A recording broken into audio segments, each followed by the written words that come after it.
Мен сиз менен көп күндөн бери ушу дилме аяк курайын деп өтүнүп жүрөм да, бирок убактым жок деген таризде ушул биздин студиябызга келип дилме аяк курууга убакыт таппай жүрөсүз. Эмне убактыңыз азбы? Алдыда кулактар болдуңуздар окшойт. Өзүмдүн жеке бир чоң чыгармачылык кечемди өткөрбөдүмбү. Мына ошол кечеги 2017 жылдын башынан бери карай катуу дайындык жүргүздүм. Анткени мына бара-бара атың улук болуп, даңазалуу болгондон кийин ошол жүктү көтөрө билишибиз керек экен. Ошол бийиктиктен туруп анан өзүбүздү кармап турушубуз керек экен. Мына ошол таризде мен дайынмынбы, даяр эмесминби деген чоң суроонун төгөрөгүндө мен көп толгондум. Ошондой өңүттө сиз чакырган учурда келе албадым. Сиз азыр атактуу адамсыз, бирок ошол атактуулукту кармап туруш кыйын бекен? Өтө. Биринчиден атактуулукка жетиш үчүн мээнет менен, эмгек менен, уйкусуз түндөр менен келип жетесиң. Ошол мерчемдүү бир бийиктикке жеткениңде сени эл эмес, жан жакаңда жүргөндөр, сени ишеним көтөрүп, сен кээде ат көтөрбөй турган жүк менен кадырыңды бутунун астына төшөп, көтөрүп алган азаматтар сени ары калчап, бери калчап, билгизбей туруп моралдык жактан буту менен тээп ойноп, кана ер болсоң чыгып ырдачы деген учурда турам азыр мен. Мана ошондой жашырганда эмне сахнанын көшөгөнүн артында сенин азыр кече босогадан кире албай турган, анан келип атка минип отургандан, ээрге отургандан кийин сен ким элең деген азаматтардын алаканына түшөт экенсиң. Бул чоң маселе айланайын.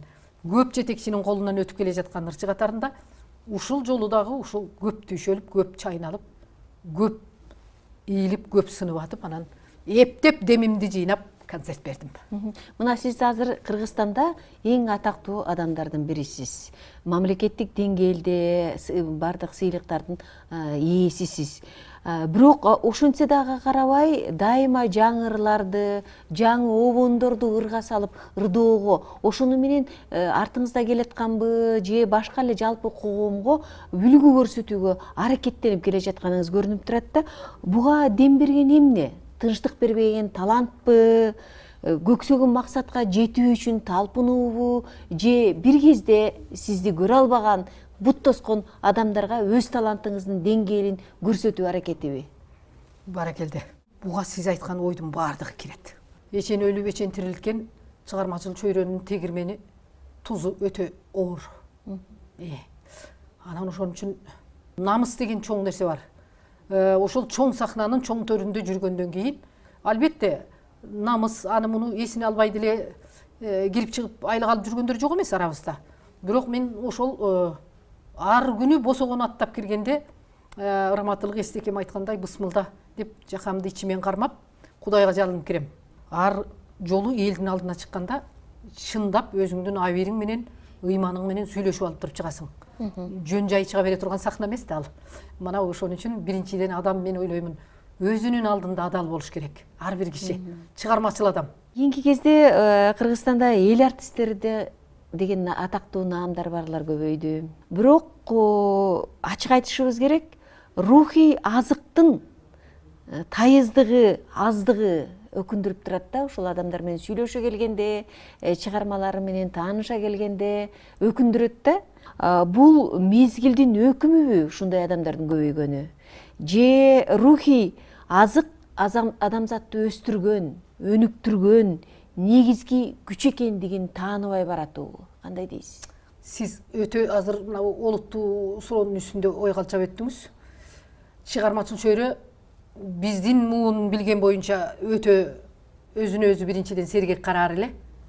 Анан элдин көз алдында, назарында, сын таразасында өтө кылдат астейдил иштейр эле. Азыр чыгармачыл чөйрө капа болбосун, көп нерсе сатылып калбадыбы?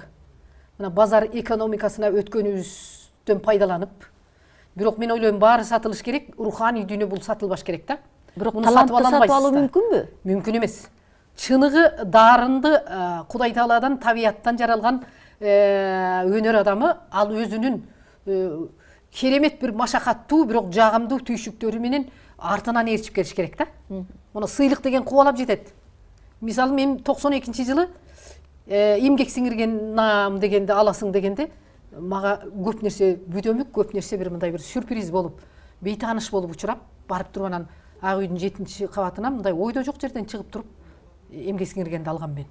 Мына менин маэстром калп айттырбайт, Ырысбек Жумакунов менен мына бүгүн дагы 30 жылдын ар жак бери жагында бирге бир туугандай келе жатабыз. Ушул жигит мына адалдыгынан, жетекчи жакшы болсо, кичинекей чырпыктагы чоң бай түп дарак айланып, анан өзүнчө бир канаты жайылат экен. Мен ошол биринчи кезекте азыр бүгүн ушул сиздин маңдайыңызда отуруп, ушул Жумакуновго ыраазычылыгымды билдирет элем. Ошо алгачкы эмгек сиңиргенди алганда да ошол жигит мени ээрчитип барган. Эже туруңуз, эртең мененки 9-да үйгө келип калыптыр. Сизди Аскар Акаевич чакырып жатат деп. Анан мен ойлодум, бул тамаша сүйлөп атабы, кандай. Акылыма сыйдыра албадым да. Көрсө мени чын эле ак үйдө чоң сыйлык күтүп атыптыр, ишенесизби? Мына ошондой мен ойлоймун да, ар бир чыгармачыл адам а дегенде биз эч нерсени ойлобой туруп, ошол оон кайрыктын дүйнөсүндө, океанында чалкып, мээнет кылып кумурскадай. Анан барып туруп, анан сыйлык өзү издеп таап алат деп ойлойм мен. Сиз кыргыз жери деген ырды, Апас Жайнаков чыгарган кыргыз жери деген ырды ырдагандан кийин кыргыз эли ошол ырды бир элдик гимнге айландырып алган да.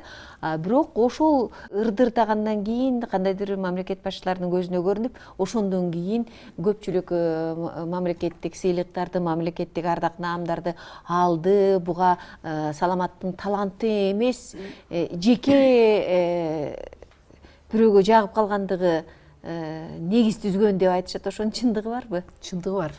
Эки жагын тең алып сүйлөшүбүз керек. Ырчы болгондон кийин, чыгармачыл адам болгондон кийин элдин алкышынан сырткары өзүнүн чөйрөсүндөгү ошол коомдун алдында бараткан интеллигенция дейбизби, ошол коомчулукка кайсы бир деңгээлде жылдызың жанып жаккан учур ал талашсыз. Бул жагынан Саламат Садыкова эч кимди соодалап алган жок. Ал эми Жайнаковго келе турган болсок, аны мен өзүм көрөгөчтүк менен, кыракылыгым менен репертуарыма киргизип туруп, жөн эле калбай оркестрге жасатып, бул жерде эмгек көп кишиники. Камбархан ансамблинин кубулжутуп келип туруп, ансамблдин коштоосунда ийгиликтүү шөкөттөлүп, Жумакуновдун жакшынакай көркөм сүрөткерлигинин артында бул теманын ажары ачылып кетип, анан албетте мага өкүнүчтүү жагы, мен азыр кыргыз жери аркылуу бүгүн Жайнаков жөнүндө сөз болсо, менин туулган айылым деле менден жакын адамдар пайда болду. Жайнаков деген ысымга менден күйөрман дос жарлар пайда болду. Бул эмнени билиндирет, туюндурат? Бир чети автор жолдуу автор болду. Ал көп деле түйшүктөнгөн жок. Бирок автордун көзү өтүп кеткенден кийин билгени да, билбегени дагы автордун туусун көтөрмүш болушуп, менин дагы үстүмөн көлөкө түшүрүп, ар кандай ушак айынга малып жаткандар да жок эмес. Бирок мен айтар элем, мен өзүмдүн жасаган эмгегиме автордун алдында сыймык менен караймын. Биз бир элдин балдары болуп туруп, бир журттун бири-бирибизди тааныбай туруп, мен Жайнаковду тааныбайт элем, ишенесизби? Ошол ырды чыгарманы репертуарыма киргизип туруп, ошондой деңгээлде 20 жыл азыркыга чейин ырдалып атат. Мен аны көзүм тирүүсүн айтып атам. Жерге түшпөй ырдалып турду. Az жерден сиз айткандай кийин боло кала жаздадым. Мунун баардыгы мен ойлоймун, чыгарманын сөөгүнүн, балким сөөгү мыкты деп коет го. Мыкты жаралгандай, экинчиден ошол жолдуу чыгарма болду. Андан баарыбыз тең эле уттук деп ойлойм. Саламат айым, сиз Кыргызстандын маданий чөйрөсүнүн, маданий ишмерлеринин улумундагы катарына кирип калдыңыз. Ошол жагдайдан алып караганда, Орусияда Достояние республики деген биринчи каналында программасы бар. Ошону мен өзүм иликтеп көрдүм. Кыргызстанда ошону күтүп аздектеп көргөн адамдар абдан көп экен да. Себеби алардын жаштыгын, бир кезде жалпы СССР деген чоң мамлекеттин жетишкендигин көрсөткөн адамдардын чыгармачылыгын, адамдардын жасап кеткен эмгегин көрсөтүү болуп жатат да. Кандай дейсиз? Ушундай нерсе Кыргызстандын маданий чөйрөсүндө барбы? Мисал үчүн Мыскал Өмүрканова, Мейликан Кузубекова сыяктуу бир кезде кыргыз маданиятынын түптөөчүлөрүнүн башында турган адамдардын эмгеги унутулуп, азыркы жанагы фонограмма менен ырдаган биринчи планга чыгып, ошол биздин түпкү уюткубуз унутулуп калып жатат. Ошого сиз кейисизби? Атаганат десеңиз, мен аябай кейиммин. Мына бул мени жаман көрбөсүн, баягы өз киши күйдүрүп айтат дейт. Мына бул КТР деген бир кудайдын киндигиндей болгон Кудай Арканга айланган бир каналыбыз бар. Белгилүү бир чөйрөдө өздөрүнүн менчигине айландырып алган адамдардын бүгүнкү күндө биринчи канал. Ошолордун гана каалаган шоу программаларына элге жагып атабы, жаккан жокпу, көңүл аздырып жатса да кайра кайталанма концерттер уюшулуп жатат. Кечирип коюңуздар. Мени чыгарбай эле койсун, чыгарбай деле жүрүшөт. Мен өзүм үчүн күйбөйм. Мен маданияттын соңку учурда жылдардагы демин тыңшаган адам катары кызмат кылдым деп айтпай эле коеюн, аны эл айтат. Мына ушул өзөгүнөн алып келе турган болсок, мына Салима Бекмуратова деген ким эле? Кандай эжек эле? Мен филармонияда бирге иштешип калдым. Француз үнүн угуп сүйүп калганда. Окумушта. Кашманбеталиев деген ким эле? Эми айта берсек көп. Мына Эсенгул Жумабаев бүгүн көзү тирүү филармониядан эрте жарыкта сылык сыпайы эшикке чыгарып койгонбуз. Кыргыз Республикасынын эл артисти, мамлекеттик сыйлыктын лауреаты. Мен бул киши менен 20 жыл бирге иштештим. Мына ушундай кишилерди төрүбүздө кулпоштоп, кармап туруп, тирүү казынанын антологиясын карманып, урунуп, мастер-класс алышыбыз керекпиз. Бүгүн антпай калбадыкпы?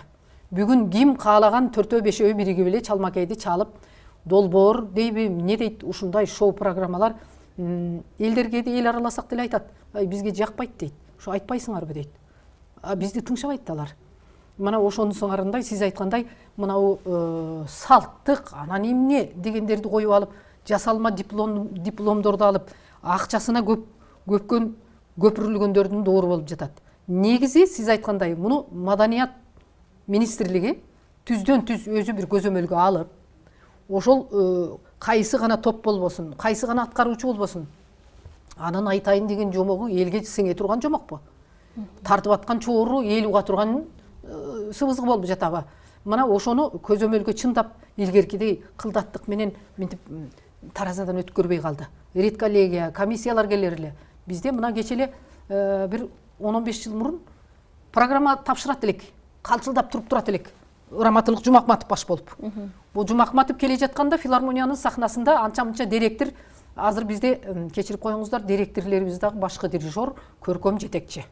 Директорубуз өзү бийчи, өзү ырчы, өзү алып баруучу, өзү барын чечет. Ошо директорге жаксаң сахнага чыгасың, жакпасаң өлгөнүң ошол. Мына ушул деңгээлге түштүк. Саламат айым, ушул маселе көпчүлүк адамдарды кабатыр кылса керек деген ойдомун. Себеби улуттук дөөлөттөрдү көрөнгүнү тааныбай туруп, кийинки келечекти түзүү мүмкүн эмес да. Ошон үчүн эмне кылыш керек? Ошон үчүн жана бетке айткандын заары жок дейт. Анча-мынча ар ким өзүнүн тойдогу абалын сезиниш керек. Мен тойдогу эле жомокчу турбаймын деп. Анан профессионалдар сахнанын төрүндө туруш керек. Бул кийинки кезде мурдагы элдик ырга айланган ырларды азыркы ремикс деп коет го. Азыркы замандын талабына салып, азыркы техникага, технологияга салып ырдагандар көбөйдү. Анан сиз кандай деп ойлойсуз? Ошо ырды чыгарган автордун ошол сезими, ошол туюму, ошол кездеги каалоосу аткарылып жатат. Анан ошону менен бул автордук укугу бузулган жери жок деген ойдосузбу? Сиз айткан өңүттө көп жылдар мурда мага өрөөн учурачы. Фонограмма менен ырдайт дегенде мен тескерисинче коркот элем да, жүрөгүм түшүп, кандай болот эми? Кантип кайеринен оозумду ачам деп өзүм ырдагандардан өзүм коркот элем. Анан карасак, мезгилиң бөрү болсо бөрү, заманың түлкү болсо түлкү болуп, карасак баары эле ошого өтүп алышты, шыпырылып эле. Азыр мисалы биз жандуу тармак, жандуу бойдон калдык биз, кызыгы. Бирок ошо жандуу тармактын бир 30% жандуу менен кое беришет дагы, 70% ошо жетекчи сөрөйлөрүбүз өздөрү деле фонограммага жол берип жатпайбы?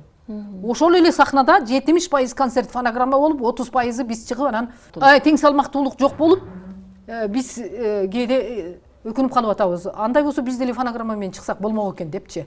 Сөз жүзүндө көп эле маселелер айтылып атат, бирок иш жүзүндө талап жок болуп жатат да. Мен автордук укук маселесине кайрылгым келип жатат да. Себеби мисал үчүн жанагы Сарой деген ырды чыгарган адамды азыр Саройду ким гана кандай ыргага салып ырдап жатат.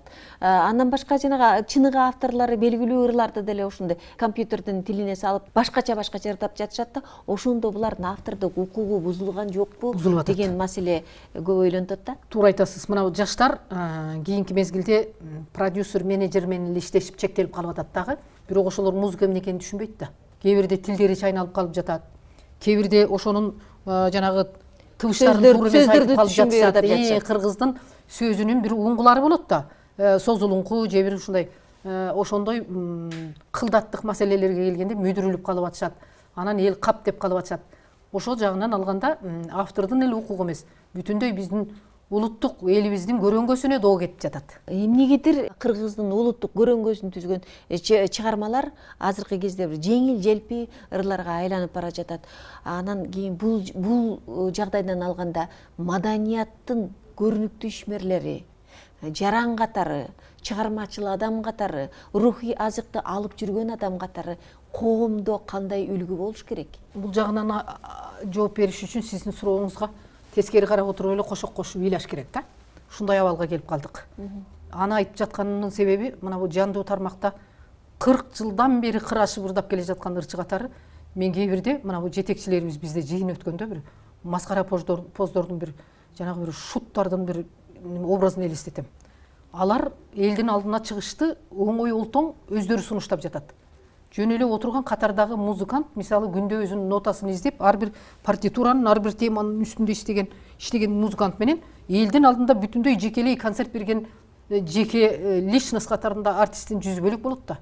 Анан кээ бирде ошондой арадан бери арабек жетекчилер келгенде айтып атпайбы? Биякта сиз айткандай жанагы элдин жүгүн көтөргөн ырчы биякта калып, сен деле эртең концерт берип кое бер, сен деле колуңан келет да. Сен деле бере бер деген жыйындарды көрүп атабыз. Айланайын. Ошону менен жалпы улуттук деңгээлде түшүрүп жатат да. Эми түшүргөнүн мен айта албайм. Мына бул маданияттын кандай жоопкерчилиги, жүгү мындай оңой олтоң сыяктуу жолго өтүп алдык да.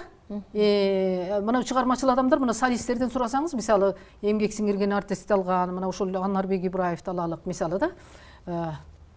Алар арадан бери ойлонбой туруп концерт бербейт да. Ал концерт бериш үчүн биз 9 ай бала көтөрүп толгонгон энеден бешбетер биз катуу толгонобуз. Ар бир теманы, чыгарманы электен өзүң өткөрөсүң.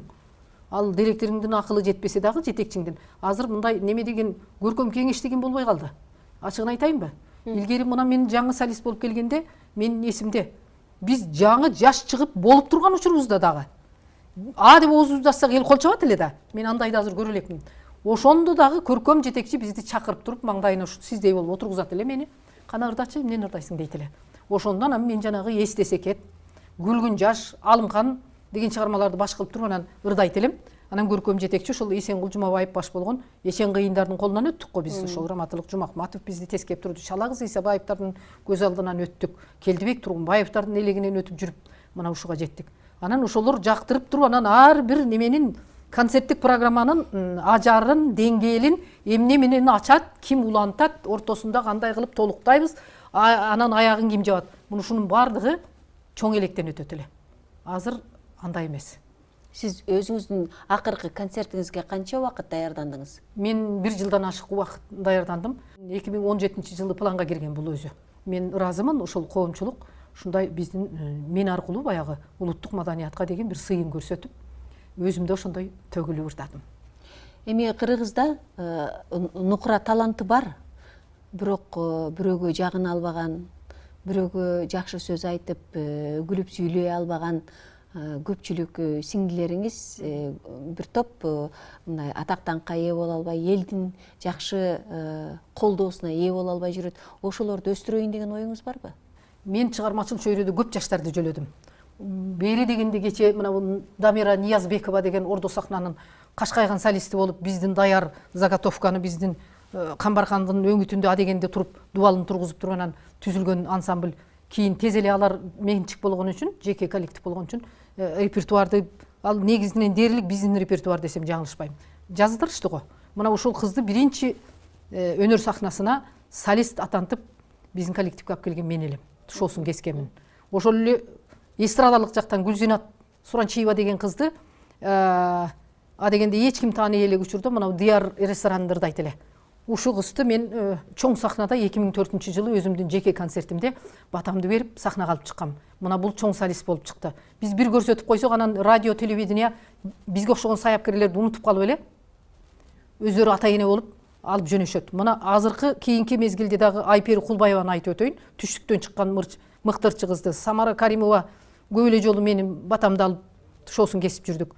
Айпери Кулбаеваны Астанага чейин былтыр жиберип, мен казак туугандар сурап, биринчи байген алып келди. Бирок жаштардын бир чоң кемчилиги айтыш эми өздөрүнүн Бирок саяпкерлерди унутуп атышат. айта жүрүш өздөрүнүн ыйманына жараша болуп калды. Айтышпайт, унутуп коюшат экен. Сиз биринчи жолу турмушка чыгып, 2 кыздуу болгондон кийин ажырашкансыз. Анан эмне үчүн кайра түгөй таппай койдуңуз? Эми учурунда болот экен. Адамдын бир өмүрү өрүк заргандай гүлдөгөндөй, менин дагы бир учурда багым гүлдөп, багым ачыла тургандай болуп турган учурлар, жылдарымды мен кичине баягы туура эмес тарбияланган поколениеге кирет окшойм, муундарга. 2 кызды тарбияладым. Кыз тарбиялаган эне үчүн биринчиден оорураак болот экен. Ай дегенде ошолордун багын тилейт экенсиң, анан ошолордун кабагын күтөт экенсиң, ошолорго эле күн тийсе экен кыздарыма деп, ошолорго кеп сөз тийгизбесем деген маселени мен жүрөгүмдүн төрүндө алып келе жатам. Анан бир учурларда менде деле болду. Мени абдан мен деген адамдар көз салып, назары түшүп. Бирок аял кишиге акыл парасатты берген менен кичине амалдуу, анан куу болбосоң көп нерседен кур калат экенсиң да. Анан жаш өтүп бара жаткандан кийин ойлонуп калат экенсиң. Турмуш кургандан коркуп калат экенсиң. Болбосо сөз айткан адамдар болбой койду деп айта албайм. Бирок ачыгын айтыш керек, чыгармачыл адамдар, атактуу адамдардын артынан ээчиген сөздөр көп. Жаштык кезде деле, азыр деле, бирок баягы кулагы укса курсак кайнайт дейт. Сөз адамды жеп коет, ден соолукка көп зыяны тиет экен. Негизи аял киши үчүн жалгыз жүргөн бул. Муну бир көтөрсө жирене көтөрөт, бир көтөрсө кыргыздын аялдары көтөрөт деп ойлойм. Эл көзүндө көрүнүп жүргөн атактуу адамдардын, сулуу адамдардын, аябай таланттуу адамдардын карыган кезин көрүш да кыйын. Ошол адамдардын өзлөрү көрсөтүү да кыйын да. Көрсөтпөшкө аракет кыласызбы? Жок, мен Кудай көрсөткөнгө жеткирсин, эл менен аралашып жүрүп келе жатам. Элден мындай бир оолак өзүмдү туткан кишилерге кирбеймин. Мен карасам дагы ошо элдин арасында ак чач, ак бубак, ошондой бир ак жолугун салынган байбиче болгум келет. Анда ошол тилегиңизге Кудай жеткирсин. Оюндагы нерсесин ачык айткан жакшынакай инсан болуп, кыргызга үлгү болуп жүрө бериңиз. Рахмат.